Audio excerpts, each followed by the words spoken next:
Olá, alunos de Pesquisa Operacional 1. Agora eu vou falar de um outro modelo, além do modelo de transporte, que é bem interessante, que é o modelo de transbordo, que eu vou adicionar mais uma característica que vai ser bem legal.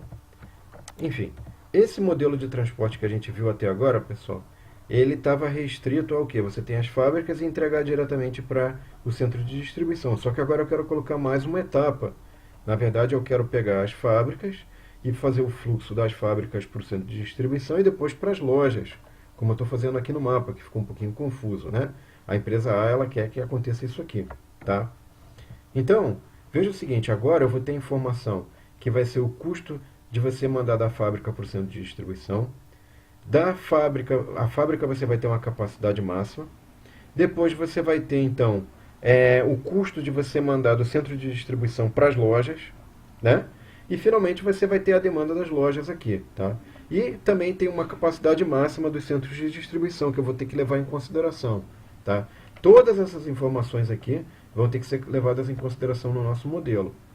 Então, o que eu vou ter aqui? Basicamente, eu vou ter, primeiro, esses nós das fábricas, a gente já conhece como é que a gente pode escrever, né? É essa equaçãozinha aqui. Depois, para cada loja, eu posso aplicar aqui, essa aqui, uma equação do mercado, né? Demanda, né? Agora, e esses nós que ficam no meio do caminho aqui, que são os centros de distribuição? Eles são conhecidos como transbordo, né? Porque eles são pontos de passagem. O produto entra e sai, mas ele tem que passar por aqui. Tá? Como é que eu escrevo a equação disso, né? Então, basicamente, a gente vai voltar àquela questão do fluxo em rede, que a gente tinha as leis de conservação para um determinado nó. Tudo que entra é igual a tudo que sai, que é o caso 1. Né? Então, nesse caso, como é que eu poderia fazer? Ó? Eu poderia pegar esse CD1, o que vai ter? Ó? Vai ter o fluxo da fábrica 1 para o CD1, mais o fluxo da fábrica 2 para o CD1, é igual ao fluxo do CD1 para a loja 1 e o fluxo do CD1 para a loja 2. De forma geral, o que eu poderia fazer? Para todos os nós de transbordo, para os K nós de transbordo, eu vou ter uma soma dos fluxos de todas as fábricas, então uma soma do primeiro índice, que é o índice das fábricas, para um determinado K, para um determinado centro de distribuição K. Isso vai ser igual ou menos a soma de todos os fluxos desse nó aqui de transbordo para todas as lojas J. J variando de 1 até N. Isso aqui eu poderia escrever igual ou esse menos esse, igual a zero. Tá? Eventualmente, alguns softwares de otimização preferem que você ponha sempre do lado esquerdo as variáveis e do lado direito os coeficientes das equações ou inequações. E, eventualmente, é claro, tem alguns softwares que não é necessário se preocupar com isso, mas eu estou colocando numa forma que para qualquer software você vai conseguir rodar. Então agora, como é que vai ficar o nosso modelo aqui? Ó?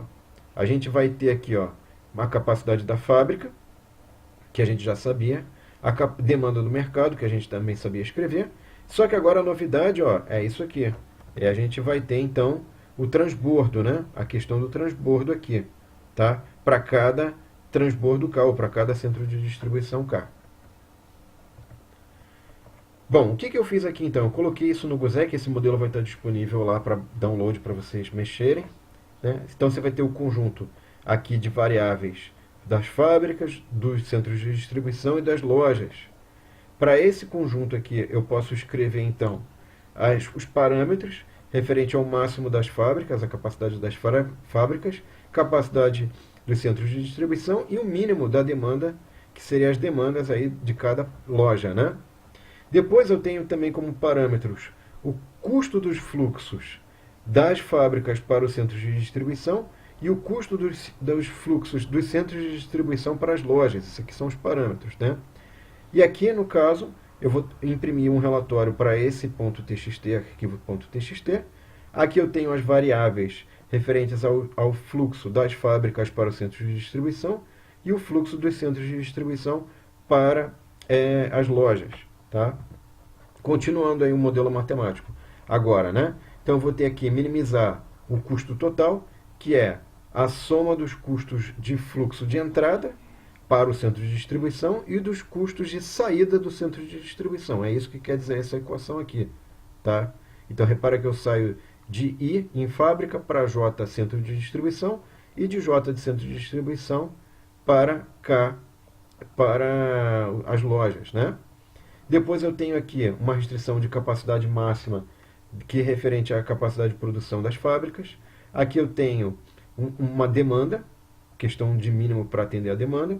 E aqui eu tenho aquela restrição referente a você ter tudo que entra igual a tudo que sai, né? Uma soma de tudo que entra no nó de transbordo, todos os nós de transbordo ou centro de distribuição, você vai ter tudo que entra é igual a tudo que sai. A soma de tudo que entra é igual a soma de tudo que sai. E para finalizar, aqui eu tenho uma capacidade máxima do centro de distribuição, que é dada por isso aqui. Ó. Todos os fluxos que estão entrando no centro de distribuição não podem exceder a capacidade máxima daquele de centro de distribuição J. Tá? É isso aqui. Então, o que tem de novidade agora nesse modelo? Essa equação aqui, que é a equação do nó de transbordo, ou seja, do centro de distribuição, tem que dar zero. Tudo que entra é igual a tudo que sai. E essa última aqui é a capacidade do centro de distribuição. Você não pode entrar mais do que a capacidade dele, tá? De processamento aí. E para finalizar aqui, o que a gente tem aqui? A gente tem a impressão de um relatório, né? Então aqui eu estou imprimindo os fluxos de fábrica para centro de distribuição. É o inflow aqui, essa variável de decisão. A outra variável de decisão aqui é dos centros de distribuição para as lojas. E aqui o custo total disso, de fazer esses fluxos. E finalmente agora eu vou colocar os dados do meu problema. Então eu tenho aqui, ó, esse parâmetro aqui, MaxP, ele está indexado nas fábricas, a capacidade de cada fábrica, referente à tabela 2, capacidade das fábricas. Aqui eu tenho um parâmetro referente à capacidade do centro de distribuição. Aqui eu tenho um outro parâmetro referente às demandas de cada loja. O que está faltando ainda?